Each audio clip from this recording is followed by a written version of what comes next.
नमस्कार मित्रांनो, आर.एस. अकॅडमीमध्ये आपल्या सर्वांचं सहर्ष स्वागत आहे. आज आपल्याला चालू घडामोडी 2026 भाग 4 मध्ये 20 प्रश्न बघायचे आहेत. परंतु तत्पूर्वी जर तुम्ही आमच्या चॅनलवर नवीन असाल तर चॅनलला लाईक करा, सबस्क्राईब करा आणि जास्तीत जास्त विद्यार्थ्यांच्यापर्यंत शेअर करा.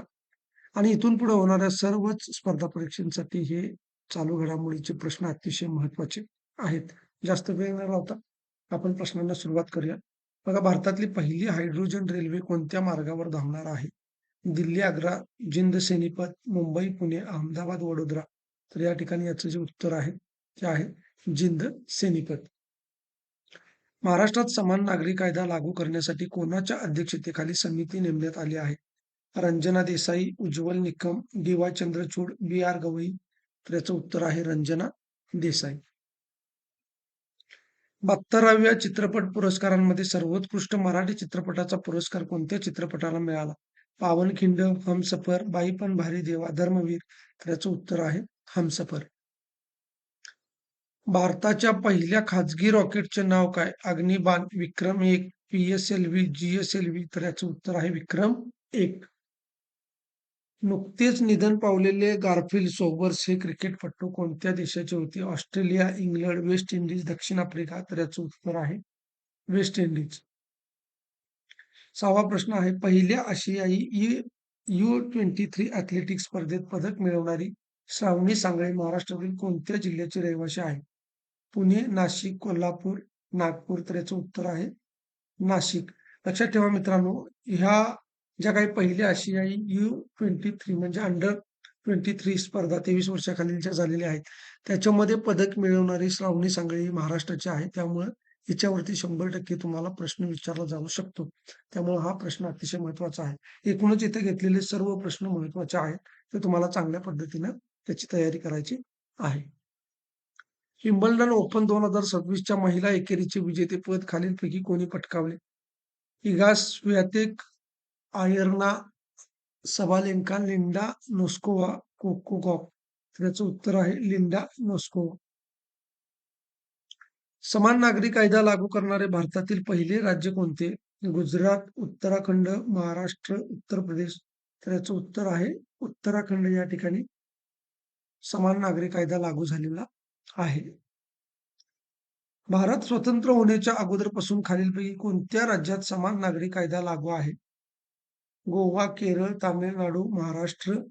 तर याचं उत्तर आहे गोवा. आता इथे लक्षात ठेवा, की स्वतंत्र भारतामधलं म्हणजे भारत स्वतंत्र झाल्यानंतर जर का समान नागरी कायदा लागू कोणत्या राज्यामध्ये असेल, तर तो झालेला आहे उत्तराखंडमध्ये आणि 2025 मध्ये उत्तराखंडमध्ये समान नागरी कायदा सर्वप्रथम लागू झालेला आहे. आणि याच्यानंतर 3 राज्यांमध्ये सध्या समान नागरी कायदा लागू आहे. ती तुम्ही 3 राज्य खाली कमेंट बॉक्समध्ये सांगायचे आहे. त्याच्यामध्ये पहिलं राज्य आहे ते उत्तराखंड आहे.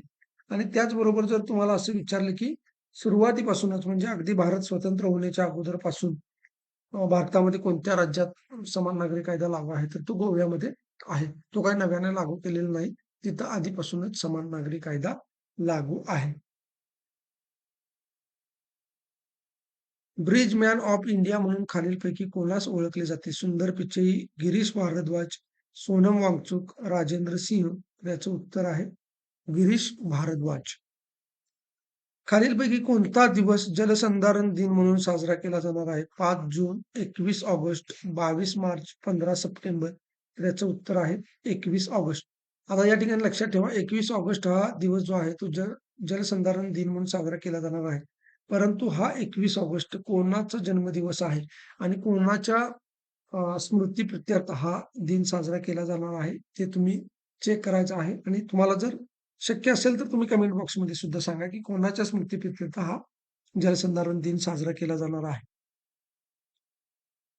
प्रश्न क्रमांक 12, अंमली पदार्थ विरोधी दिन म्हणून खालीलपैकी कोणता दिवस साजरा केला जातो? 5 जून, 26 जून, 1 डिसेंबर, 10 ऑक्टोबर. तर याचं उत्तर आहे 26 जून. जी मुलं पोलीस भरतीची तयारी करत आहेत किंवा पोलीस पाटील भरतीची तयारी करत आहेत, एकूणच न्यायालयीन भरती वगैरे असेल, तर यामध्ये असे प्रश्न अतिशय महत्त्वाचे असतात. म्हणून जे काही गुन्हेगारीशी संबंधित प्रश्न असतात, न्यायालयाशी निगडीत प्रश्न असतात, पोलीस प्रशासनाशी निगडीत निगडीत जे प्रश्न असतात, तर त्याच्यावरती तुम्हाला फोकस करायचा आहे. तर हे 26 जून याचं उत्तर आहे. भारतातील 100रावे रामसर स्तर ठरलेले सुहारा ताल खालीलपैकी कोणत्या राज्यात आहे? लक्षात ठेवा त्याचं नाव आहे सुरहाताल. सुरहाताल हे नाव आहे 100व्या रामसर स्थळाचं आणि हे जे सुरहाताल आहे हे कोणत्या राज्यामध्ये आहे? बिहार, उत्तर प्रदेश, मध्य प्रदेश, राजस्थान. तर याचं उत्तर आहे उत्तर प्रदेश.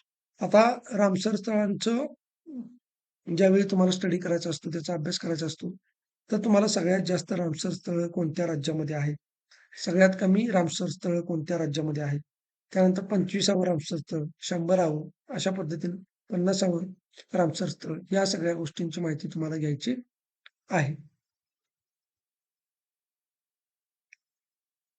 किंवा पहिलं रामसर स्थळ कोणतं आहे भारतातलं, तर ते सुद्धा तुम्हाला माहीत असणं आवश्यक आहे. महाराष्ट्र राज्याचे मुख्य सचिव कोण आहेत? मनोज सौनिक, राजेश अग्रवाल, सुजाता सौनिक, विकास खारगे. तर उत्तर आहे राजेश अग्रवाल. भारतातील सर्वात वेगवान धावपटू म्हणून आता कोणाची नोंद झाली आहे? नीरज चोप्रा, गुरिंदरवीर सिंह, अविनाश साबळे, तेजस शिर्षे. तर याचं उत्तर आहे गुरविंदर सिंह. गुरिंदरवीर सिंह. 16वा प्रश्न आहे 2026चा आंतरराष्ट्रीय बुकर पुरस्कार खालीलपैकी कोणाला प्राप्त झाला? गीतांजली श्री, यांग शुआंग जी, सलमान रश्दी, अरुंधती राय. तर याचं उत्तर आहे यांग शुआंग जी. मित्रांनो, या प्रश्नांची जर पीडीएफ तुम्हाला हवी असेल, तर माझा हा नंबर दिलेला आहे 97 30 61 32 37. या नंबरवरती तुम्ही मला WhatsApp मेसेज करायचा आहे. त्या ठिकाणी तुम्हाला आपल्या चालू घडामोडीच्या ज्या काही पीडीएफ आहेत किंवा इतर ज्या पीडीएफ आहेत त्या तुम्हाला त्या ठिकाणी सेंड केल्या जातील. जिल्हा विशेषच्या वगैरे ज्या पीडीएफ आहेत त्या तुम्हाला या नंबरवरती WhatsApp मेसेज केल्यानंतर तुम्हाला सेंड केल्या जाणार आहेत. भारताचा 99वा ग्रँडमास्टर खालीलपैकी कोण ठरला आहे? डी गुकेश, व्ही.एस. रत्नवेल, आर. प्रज्ञानंद, अर्जुन एरिगेसी.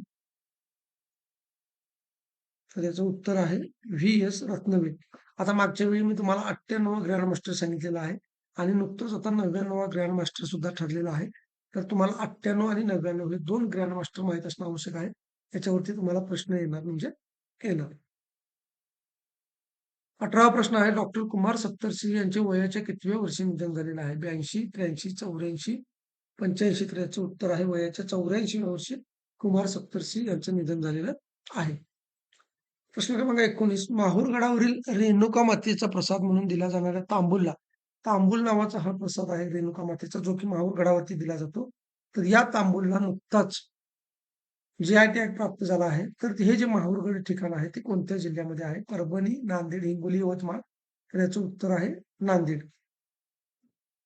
आणि 20वा प्रश्न आहे भारतातील सर्वात आनंदी शहर ठरलेले जयपूर जागतिक क्रमवारीत कितव्या स्थानावरती आहे? या प्रश्नाचं उत्तर पाहण्यापूर्वी मित्रांनो तुम्ही जर आमच्या चॅनलवर नवीन असाल तर चॅनलला लाईक करा, सबस्क्राईब करा, जास्तीत जास्त विद्यार्थ्यांच्या पर्यंत शेअर करा आणि खाली कमेंट बॉक्समध्ये तुम्ही हा व्हिडिओ कोणत्या तालुक्यातून कोणत्या जिल्ह्यातून बघताय ते सांगायला विसरू नका. त्याचबरोबर कमेंट बॉक्सजवळ जे हाईपचं बटन आहे ते हाईपचं बटन सुद्धा तुम्हाला या ठिकाणी प्रेस करायचं आहे आणि जर तुम्हाला या व्हिडिओची नवीन नवीन नोटिफिकेशन हवी असतील तर बेल आयकॉनवरती एकदा प्रेस करा. तर 4थ्या, 5व्या, 6व्या, 7व्या याचं उत्तर आहे जयपूर जे आहे ते जगामध्ये 6व्या क्रमांकावरती आहे आणि भारतामधलं सर्वात आनंदी म्हणजे पहिल्या क्रमांकाचं शहर कोणतं आहे? तर ते आहे जयपूर. आता हे जयपूर कोणत्या राज्यामध्ये आहे? ते तुम्ही मला कमेंट बॉक्समध्ये सांगायचं आहे. तर अशा पद्धतीने मित्रांनो आपण काय केलेलं आहे, आज 20 प्रश्न बघितलेले आहेत. उद्याच्या भागामध्ये आपल्याला अजून 20 प्रश्न बघायचे आहे. असं करत करत आपल्याला 6 महिन्यांचे अतिशय महत्त्वाचे जे चालू घडामोडी आहेत, ते पूर्ण करायचे आहेत. धन्यवाद.